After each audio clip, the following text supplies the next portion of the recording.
In this video, I'm going to show you the secrets for creating, maintaining, and utilizing bookmarks within Power BI Desktop so you can create next-level experiences for your users.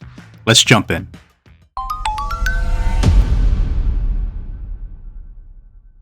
So what are Power BI bookmarks? Power BI Desktop bookmarks allow you to capture a current state of your report that you want your users to see. We place bookmarks in buttons so your users can click on the buttons to show that specific bookmarked page view that you want them to see. Think of a bookmark as storing a snapshot of the report state when you create the bookmark. They allow us to create different report views within the same Power BI page. And this gives us a ton of flexibility, like we can see here, which shows an example of insight grouping. So what are some of the key benefits of using Power BI Desktop bookmarks? Well, for one, they allow more design flexibility, so you can create app-like experiences. They help you keep your canvas clutter-free, as you won't need to try to cram too many visuals all in one page. They're great for comparison views, like we see here to the right with our top 5, low 5, and all manager KPI results. When your reports are easy to interact with, the UX becomes greater, which in turn leads to greater overall report engagement. Bookmarks also allow for simplification of your navigation. For example, instead of expecting your users to use the drill-through views, you can instead simplify that experience by instead using bookmarks within standard buttons or within Page Navigator. Let's jump into Power BI so I can walk you through a couple simple but very useful examples. Here we can see that we have a very basic report page related to units sold. We have a card, 2 charts, 2 buttons, and these 3 line shapes. Now if we look at the selection pane right here, we can see these 8 visual elements. Now I want you to think of each of these visual elements as layers on your report page. When we click the eye icon next to each layer, we can see that it shows and hides the layers within our report. Now I want you to think of these layers shown here as stacked on top of each other, like pieces of paper. So if we look at these 3 shapes here, for example, we can see that the orange shape is on top of the blue shape, and the blue shape is on top of the green shape, and that order is represented here in the selection pane. If we move the green shape all the way to the top, now we can see that the green shape is on top of the other 2 layers. So the first step to becoming a pro at using bookmarks is understanding your selection pane and the fact that each visual on your report page is a layer, along with the fact that the layer order that you see is showing you how those layers are stacked on top of each other on your report page.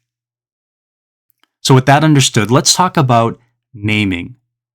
It is critical that you name your layers appropriately so you can easily identify what they are in the future in order to easily maintain and update your bookmarks. If we look here, seeing the word button a few times or shape a few times is not helpful to us. So we want to rename those.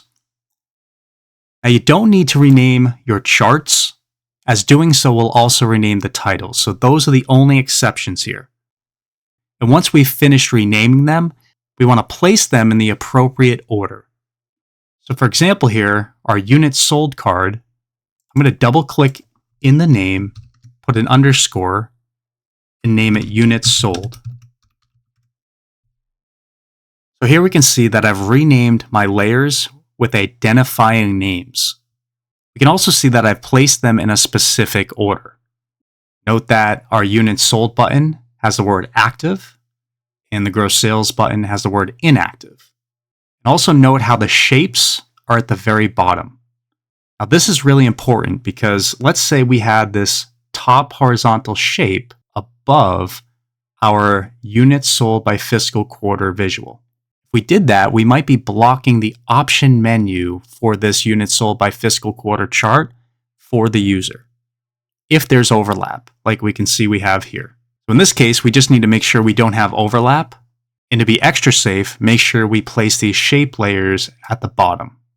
Now we're going to take this one step further to help with organization by grouping these layers. So I'm going to hold down the Control key, and I'm going to select these first two layers, which are our buttons. I'm going to right-click, Group, Group. I'm going to rename it. We'll do Nav for navigation. And then I'm going to select the other layers, group those, drag it below the navigation group, and we're going to name this Group _ Visuals. What's great about grouping your visuals like this is that the group itself can be hidden and shown like you see right here. As a matter of fact, your group actually has its own positioning that you can change within the Properties section. I can even left click and drag the group like this, as you can see. Now in this Power BI bookmark use case example, the goal is to allow the user to be able to click on the gross sales button, and then once clicked, have all of the visuals related to gross sales show, and all of these visuals related to units sold be hidden. And then on the gross sales view, they'd be able to do the same thing. So what we're going to do first is hold Control and select both of these subgroups. We're going to right click, Group, Group. We're going to double click in it. We're going to name this our units sold view. So now, as you can see, we can hide the entire view all in one shot. So the next step here would be to replicate this entire view, but just for gross sales. And the easiest way we can do it is simply to take the entire group by selecting it in the selection pane, pressing Control-C to copy, Control-V to paste. Now we can see in the selection pane we have a duplicate group for this units sold group. Anytime you duplicate a group, if you want everything aligned exactly the same way as the one you're mirroring, always double check your positioning of the group. So the first group here, I have it selected. I can go to Format Your Visual, Properties, and Position. We can see the horizontal is a 10 and the vertical is 80. If I click on the duplicated group, we're going to see that it's the same position, so we're good. Now we're going to hide the original group, and then for the new group, we're going to name it Gross Sales View.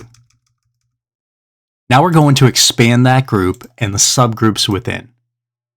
We're going to work our way down and address each layer, making sure we've tweaked it for our gross sales view. All right, so now we can see here that we've created our gross sales view. Let's hide that.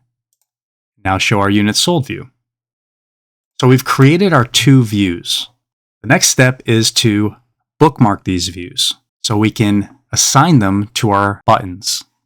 So we'll first do the units sold view. I'm going to simply hide the gross sales view, show the units sold view, open up Bookmarks, and click Add. I'm going to double click on the name. I'm going to name it Units Sold View. Next, I'm going to hide the Units Sold View, show the Gross Sales View, and then under Bookmarks, I'm going to click Add. This one, we're going to name Gross Sales View. All right, so let's test these out by clicking on them within the Bookmark pane. Units Sold View, Gross Sales View, Units Sold View, Gross Sales View. Next step here is to assign those bookmarks to the view buttons.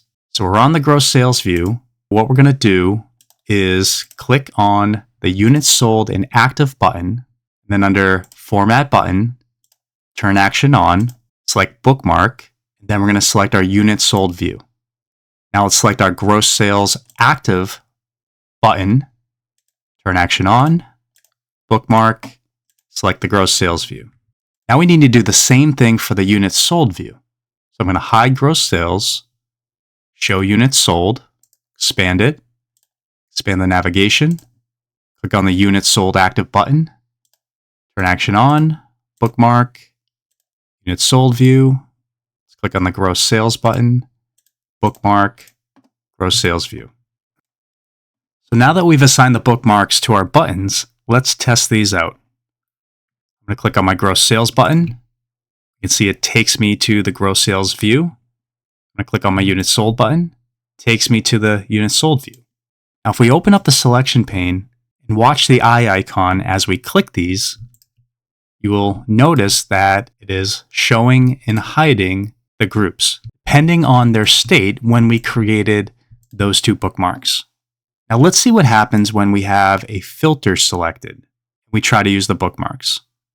So I'm going to select bikes under this category filter.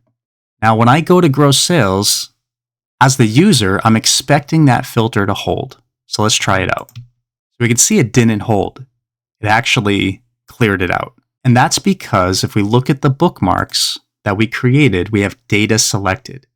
And when you have data selected, what that means is that the bookmark will always revert to the exact original state of the report view when you created it. If you wanted to allow these filters to flow between the two bookmark views, which I actually want in this case, all we need to do is uncheck data for the gross sales view, and under units sold, we're going to uncheck data for that as well. So now when we select a filter and we click on our bookmarks, we can see that the filter holds. Now, what if we wanted to give our users a default state, which means no matter what they select in the filters, as they're toggling through, we want to allow them to clear all those filters in one shot and return to a default state. What we can do is decide on what our default state should be. So in this case, we'll say it should be our units sold view with no filter selected. So I'm going to click Add under Bookmarks and name this Default View. Now for this one, we're going to leave data on because we do want the filters to clear out. I'm going to move it to the top. So now let's test that out. We'll select a category, go to gross sales, go to units sold. Filter is holding like it should. Let's go to fiscal year. That's holding as well. And now we want the user to be able to go to a default view to clear all their filters. So let's try this default view bookmark. And as we can see, it cleared it all out. Now you could even set up your default view to have a filter already pre-selected. So let's say our default view should only be filtered to fiscal year 2023. What we can do now is go to our default view, more options, and update. So now let's try our bookmarks out again. I'm going to select a category. This time I selected components. I'm actually going to clear out the fiscal year. I'll click gross sales, units sold. Now I'm going to click on my default view. Notice how it captured that filter that we applied once we set up that default state. Now this example, I don't want to capture that fiscal year, so I'm going to clear it out and update that bookmark again. Now we need to attach that default view to a button that the user can select. What we can do is go to Insert, Button. We'll select the Clear All Slicers button, drag it around here. Under Format Your Button, we're going to go to Style, make sure the state is on default. We'll clear out our text, clear out our border. We'll turn icon on, center align it. We can make it a little bigger if we want. Scroll down, and then under Action, we're going to switch this to Bookmark.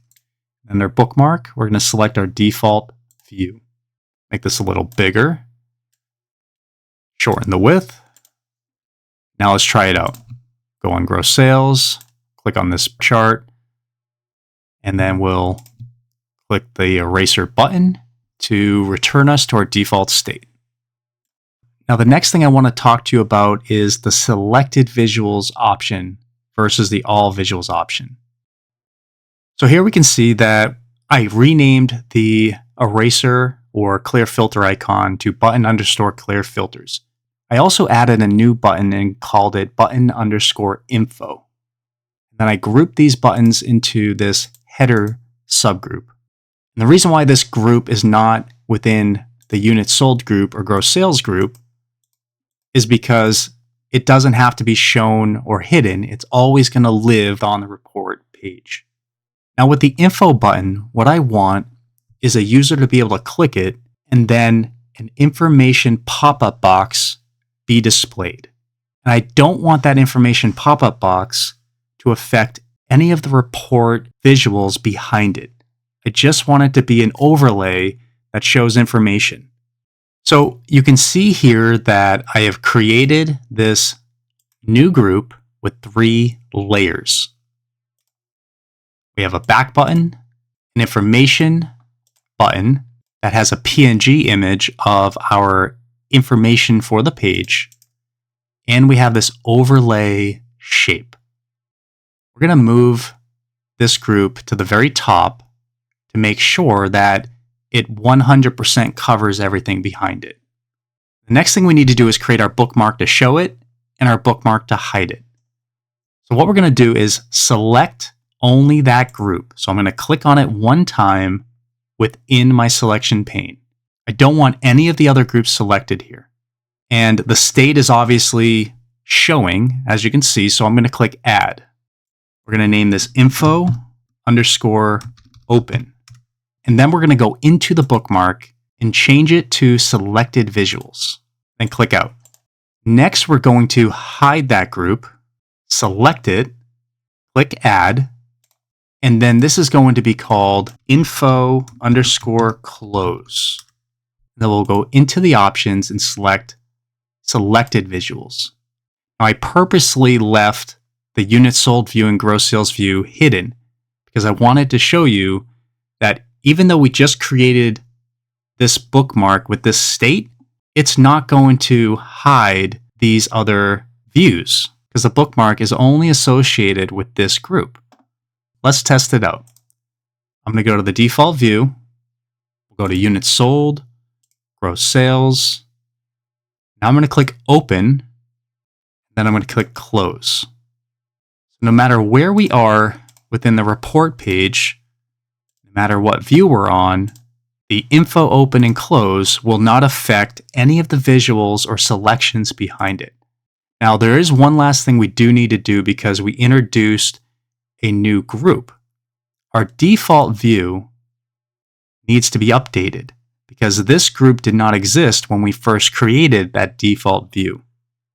So all we need to do here is hide the info group, verify this is what we want as our default view, and go to update and then update that view.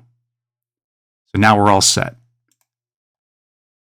Every unit sold, gross sales, filters work, open, close, and default view goes back to our default state. Next, we need to assign that open info to this question mark button. So I have the button selected. We'll go to Action, Bookmark, Info Open, test it out. Next, we need to click on this back button that's within our info group and then assign the bookmark that will allow us to close it.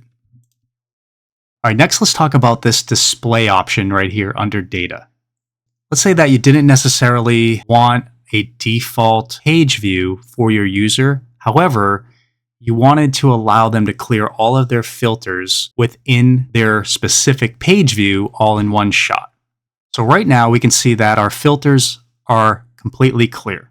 So I'm going to click Add, and we're going to name this Default View Data Only. We're going to go into the More options and uncheck Display. Now watch what happens.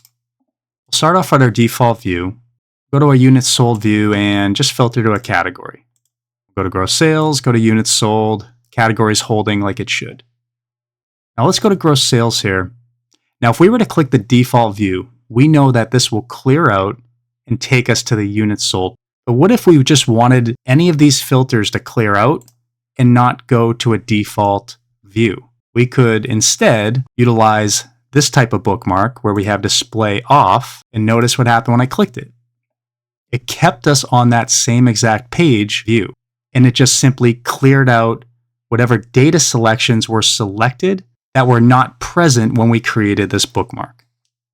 So therefore, you may want to assign this type of bookmark to your eraser button instead of the previous one, again, if you don't want them to return to a default page view.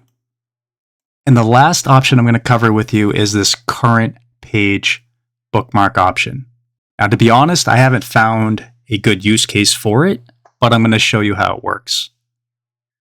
Let's say we want to create a bookmark that shows these shapes. So we can see here they're all showing on this page.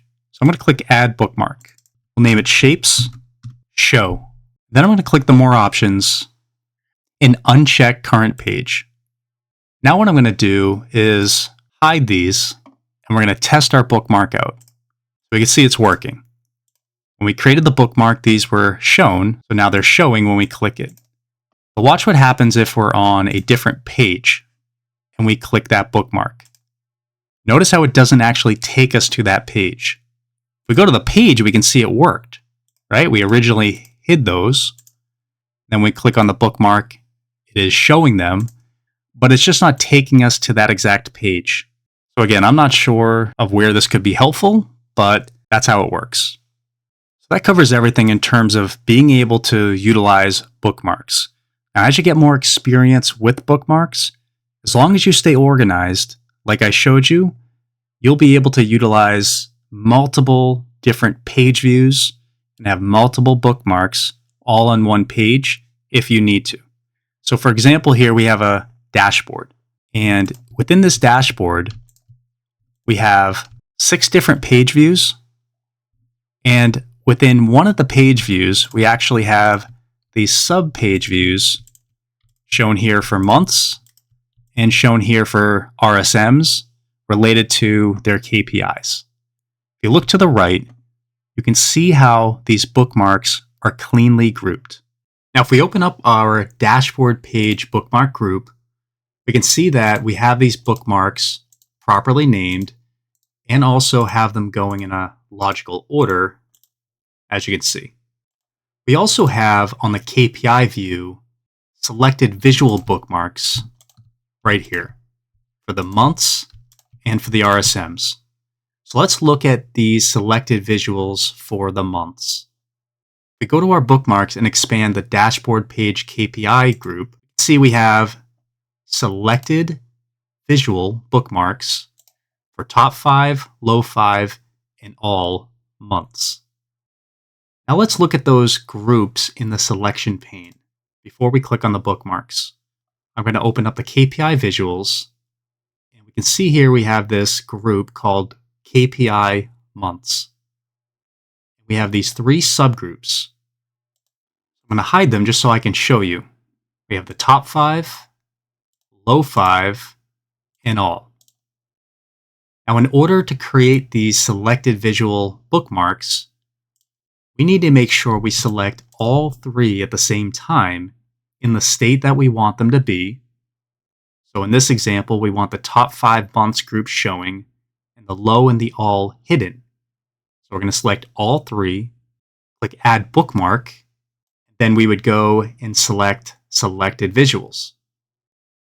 After that, we would hide the top 5, show the low 5, select all 3, click Add Bookmark, and then select Selected Visuals. And then we would do that one more time for the all months. If we look closely here, as I'm clicking these bookmarks, you can see the eye icon change. These bookmarks are only affecting these 3 groups that we had selected when we created them.